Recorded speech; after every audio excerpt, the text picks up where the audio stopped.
Tuhan itu terlalu sayang dengan kotong. Jadi dia pun cara untuk kasih kuat kotong yang bisa sa goyang, bisa sa bimbang, bisa sa masih ragu, bisa sa kotong pun rasa percaya diri.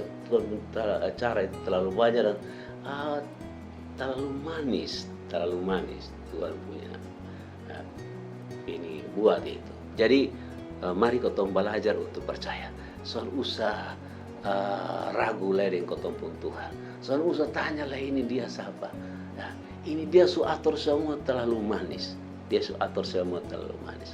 Kotong percaya saja, kotong ikut. Kalau Tuhan pemerintah begini, Tuhan pemau begini, mari kotong semua buat itu dengan kotong pun hati yang senang, hati yang gembira.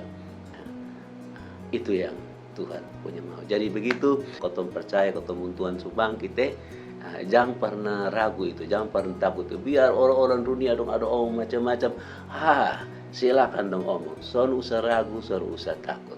Kotong pun tugas, karena kotong pun tugas adalah apa saja yang jadi di kotong pun hidup, kotong kasih kuat kotong punya percaya, kotong kasih kuat kotong punya diri badan untuk kotong selalu datang ke dekat dengan Tuhan Yesus.